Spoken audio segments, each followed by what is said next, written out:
Adam, you've been following this story obviously all off season. How do you see this thing ending for Aaron Rodgers? I think the only thing that's changed right now is that Aaron Rodgers is there and playing this season.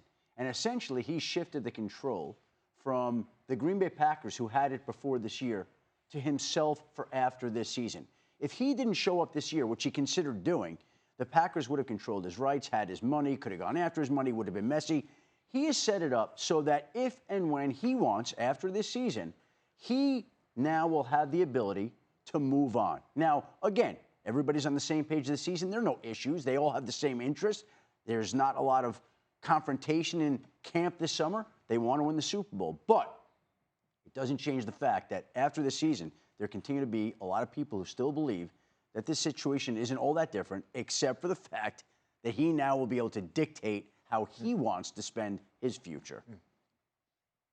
I tell you, these superstar quarterbacks, they're just exceptional at compartmentalizing everything. And I don't know how they do it, truthfully, because we emotional players, okay, like linebackers and as defensive players, if we don't feel loyalty from certain people, I mean, sometimes you just explode. But I don't know how Aaron Rodgers has done it up to this point.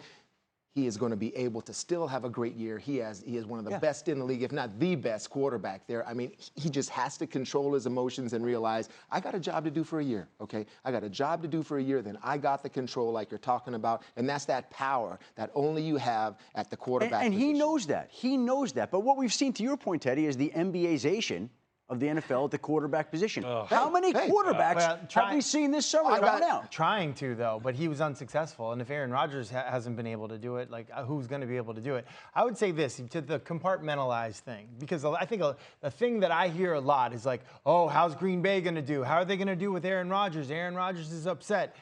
Aaron Rodgers has been upset. He's been frustrated. I'll tell you how he's going to do. He was the MVP last year. 48 touchdowns, 5 interceptions. Over the last 3 years, while he's been disgruntled, while he's been frustrated, 99 touchdowns, 11 interceptions. That's ridiculous quarterback play. You could almost make the argument that he plays better angry. Like, he's so mad at something that he's going to bond together with his teammates in a way where they would do anything for him, even with his coaches. Some people think that Aaron Rodgers has this big issue with coaches.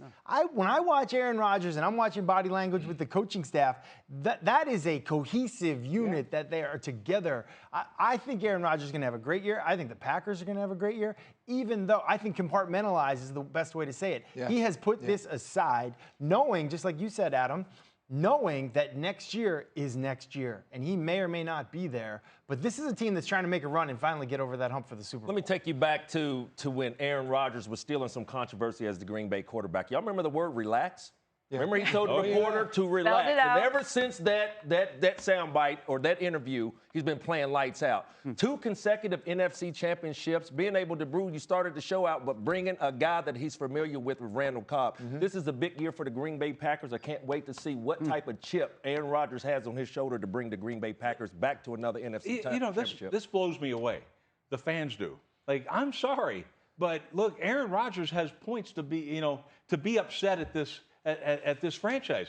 And why? Well, you draft Jordan Love. You're in a championship game. Remember, I went crazy on that one. I still am, because why in the heck are you doing that? I don't get it. Let's go for it right now. You're this close to a Super Bowl and all that. Here's another reason to be upset.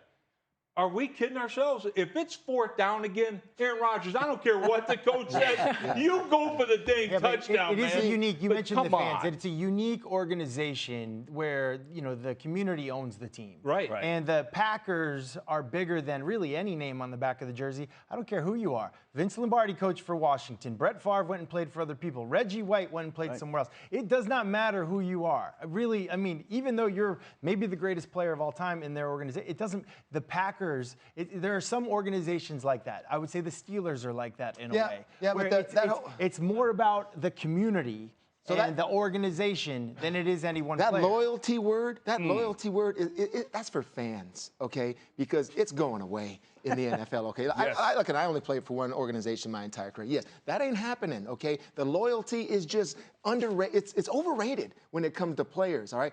I want my control. Where's my contract? All right, if I got to leave, I know how to leave now, okay? If I'm Jalen Ramsey, I know how to leave. If I'm this player, I know how to leave. I know what I got to say. If I franchise tag, whatever, I can get my contract. Those type of things, that's what the NFL is now, especially, all right, at this quarterback position where now they have more power than ever before, where they can just dictate and say, 4 years left, amen, now.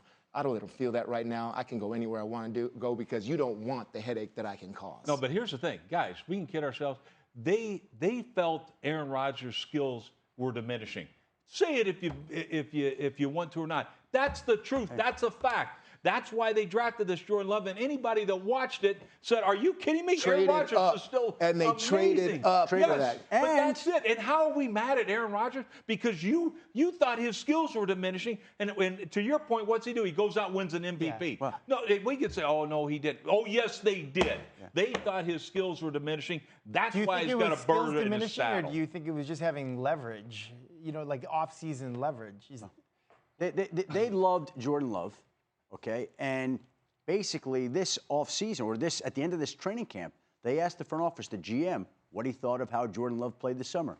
And he said, I thought he played fantastic. So I think the front office is preparing to move forward with Jordan Love, and Aaron Rodgers knows what's coming.